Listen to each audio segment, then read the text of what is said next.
Kristin हन्ना द्वारा लिखित the women एक ऐतिहासिक उपन्यास है जो वियतनाम युद्ध के दौरान और उसके बाद की घटनाओं पर आधारित है तथा युद्ध में महिलाओं, विशेषकर महिला सैन्य नर्सों के अनुभवों पर केंद्रित है।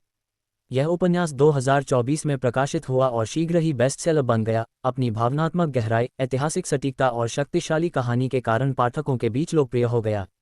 कहानी की समीक्षा। ये कहानी फ्रांसिस फ्रेंकी मैकगराथ नामक एक युवा महिला की है जो एक विशेषाधिकार प्राप्त पृष्ठभूमि से आती है और वियतनाम में सेवा करने के लिए आर्मी नर्स कोर में शामिल हो जाती है। एक पारंपरिक और देशभक्त परिवार में पली बड़ी फ्रेंकी को हमेशा से यही बताया गया है कि महिलाएं भी हीरो हो सकती हैं। इस विश्वास से प्रेरित होकर वह बदलाव लाने की आशा के साथ भर्ती होती है। हालांकि उसकी उम्मीदें तब टूट जाती हैं जब वह वियतनाम पहुंचती है और युद्ध की भयावहता को प्रत्यक्ष देखती है।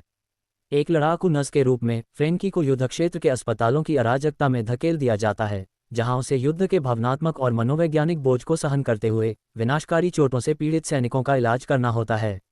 आघात के बीच वह साथी महिला नर्सों के साथ गहरी दोस्ती बनाती है, एक बहनचारा बनाती है जो हिंसा और अनिश्चितता के बीच उसकी जीवन रेखा बन जाती है।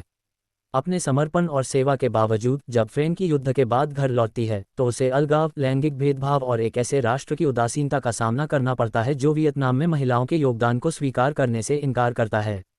पुरुष दिग्गजों के विपरीत, जिन्हें कुछ हद तक मान्यता मिलती है, यद्यपि अक्सर उन्हें शत्रुता के साथ सामना करना पड़ता है, फ्रेंकी जैसी महिलाओं को भुला दिया जाता है, खारिज कर दिया जाता है और पीटीएसडी, दुख और विश्वासघात की भावना से संघर्ष करने के लिए छोड़ दिया जाता है। अपने जीवन को पुनर्निर्माण करने के लिए दृढ़ संकल्पित होकर वह आत्मखोज, उपचार और लचीलेपन की यात्रा पर निकलती है तथा युद्ध के आघात और ऐतिहासिक उपेक्षा के अन्याय का सामना करती है। विषय वस्तु एवं महत्व। 1. युद्ध में महिलाएं। यह उपन्यास वियतनाम युद्ध की गुमनाम नायिकाओं, विशेषकर युद्ध क्षेत्रों में सेवा देने वाली नर्सों पर प्रकाश डालता है।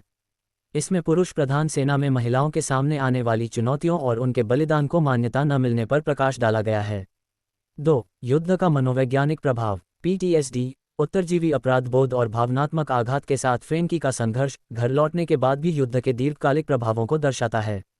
इसमें बताया गया है कि किस प्रकार पुरुष और महिला दिग्गजों को समाज द्वारा अक्सर उपेक्षित और गलत समझा जाता था।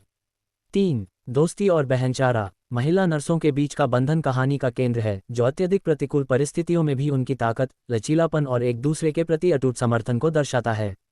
4. विश्वासघात और अन्याय। उपन्यास में इस बात की आलोचना की गई है कि किस प्रकार महिला सैनिकों को इतिहास से मिटा दिया गया तथा पुरुष और महिला सैनिकों के बीच दोहरे मापदंड मौजूद थे। फ्रेंकी का उस समाज में वापस लौटना जो उसके बलिदान को नकारता है, वियतनाम युद्ध के दिग्गजों के संघर्षों को उजागर करता है, जिनमें से कई को शत्रुता और उपेक्षा का सामना करना पड़ा था। 5. व्यक्तिगत विकास और उपचार। फ्रेंकी की यात्रा एक परिवर्तन की यात्रा है, एक भोली भाली युवती से एक युद्धग्रस्त उत्तरजीवी बनने तक, जिसे एक ऐसे संसार में अपना स्थान खोजना है जो उसके अनुभवों को स्वीकार करने से इनकार करता है। द वुमेन क्यों अलग है।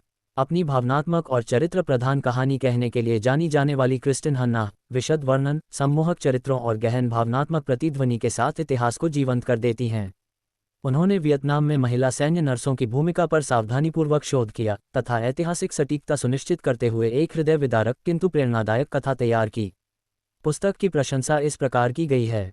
इतिहास के एक अनदेखे हिस्से की ओर ध्यान आकर्षित करना, युद्ध में महिलाओं के लचीलेपन और बलिदान पर प्रकाश डालना, भावनात्मक गहराई और भरोसेमंद पात्र। ये पुस्तक ऐतिहासिक कथा साहित्य के प्रशंसकों, सैन्य इतिहास में रुचि रखने वालों तथा साहस और दृढ़ता की कहानियों की सराहना करने वाले पाठकों के लिए अवश्य पढ़ी जाने वाली पुस्तक है।